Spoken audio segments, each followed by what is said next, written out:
Lição 11. Decência e ordem no culto ao Senhor.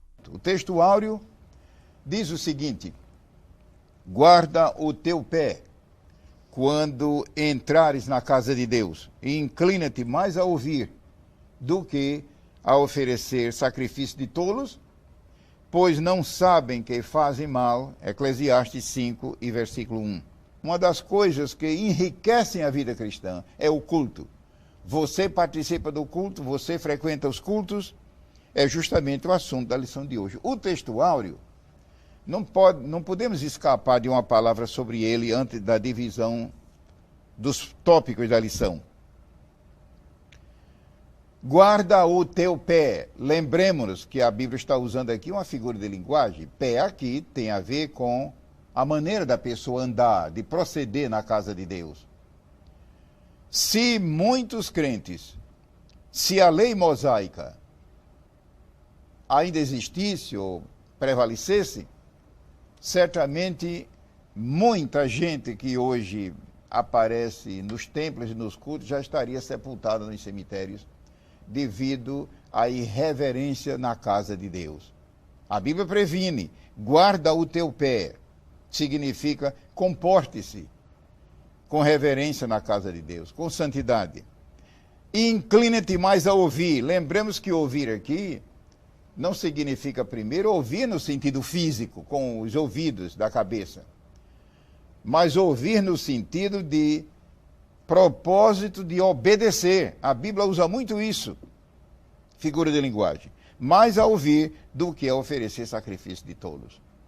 De modo que quando estivermos no culto, na casa de Deus, seja onde for, aonde o povo de Deus se reúne, ali é o templo. O Senhor Jesus disse: aonde estiver 2 ou 3 reunidos em meu nome, eu estou no meio dele. Os 2 tópicos principais da lição são o culto pentecostal em o Novo Testamento. Então, o Novo Testamento, a partir dos evangelhos, falam muito a respeito do culto. O próprio Senhor Jesus, por 2 vezes, ele irritou-se, é claro, ira santa, irritação santa, ou seja, irritar-se, irar-se contra a injustiça, o erro. Por 2 vezes nos evangelhos, uma no princípio e outra no fim, no início do seu ministério. Ele observou que a casa de Deus em Jerusalém estava sendo usada para fins de comércio. A segunda vez já foi no final do seu ministério, quando ele pegou um azorrague, ou seja, uma espécie de chicote feito de cordas, e expulsou. Os irmãos pensam que ele estava com o rosto sorridente? Imagine como ele estaria ali. Isso mostra que a casa de Deus, o culto divino, deve ser encarado com muita seriedade e num ambiente de santidade. Então, o primeiro ponto trata disso. O culto ministrado nos evangelhos, mas também no livro de Atos. No livro de Atos, o livro de Atos dos Apóstolos, que é o primeiro ponto, todos se recordam que quando o poder do Espírito Santo desceu sobre os primeiros crentes, cerca de 120, a Bíblia diz que eles estavam orando, mas muita gente não presta atenção que eles não estavam apenas orando. A Bíblia diz que eles estavam sentados na hora que o poder desceu. De fato, eles estavam ali durante 10 dias, e então um tempo eles tiravam para descansar, um tempo eles tiravam certamente para comer, tomar suas refeições, e ficava um grupo orando, cantando, quem sabe, às vezes em pé, às vezes ajoelhados. Nesse momento eles estavam sentados. Está lá escrito em Atos capítulo 2. Muita gente não observa isso. Será que não existe uma lição? Será que aquela palavra sentado ficou ali por acaso? É Deus querendo dizer: tome cuidado quando você se senta no culto na casa de Deus. E imagine hoje, nessa época que, por exemplo, praticamente não existe mais saias do lado feminino. Mas não é somente o lado feminino, também o lado masculino. Mas não é somente a parte de vestuário que eu estou dizendo, é tudo. Estavam sentados quando o poder de Deus caiu.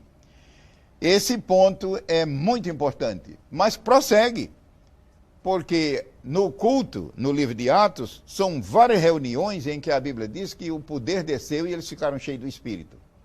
Entretanto, eles se mantiveram com toda prudência e com toda postura na presença de Deus.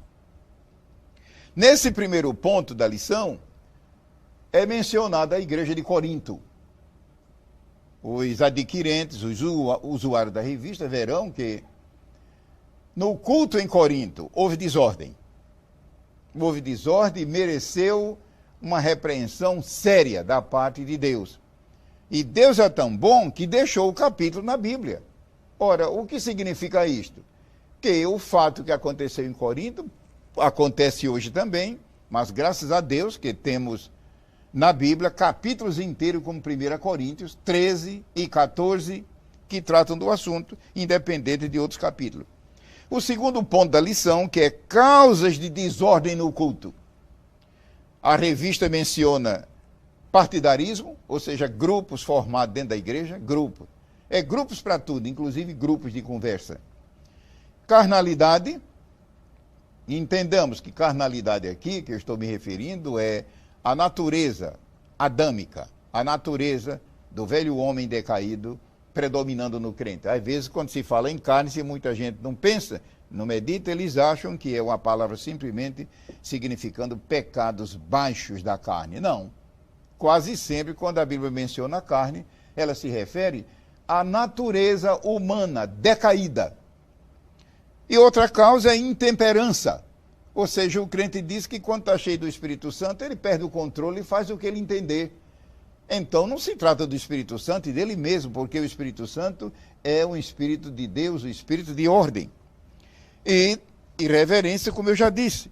Concluindo, lembremos-nos que Deus é um Deus de poder, mas é um Deus de ordem. Tudo que Deus criou é de muita ordem. Uma palavra final, antes de encerrar esta breve exposição da lição 11. Uma certa vez Jesus queria fazer um milagre extraordinário, o milagre da multiplicação dos pães e peixe. É um dos maiores que a Bíblia registra. A primeira coisa que ele fez foi mandar seus discípulos organizar a multidão. Ele disse, põe todo mundo sentado. E ainda disse, de 50 em 50.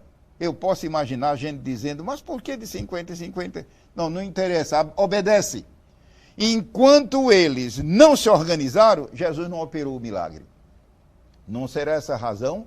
Porque Deus não opera mais milagre hoje na tua vida, em nosso meio, em nossa igreja, em nosso viver, por causa de desordem, enquanto eu imagino gente ali resmungando.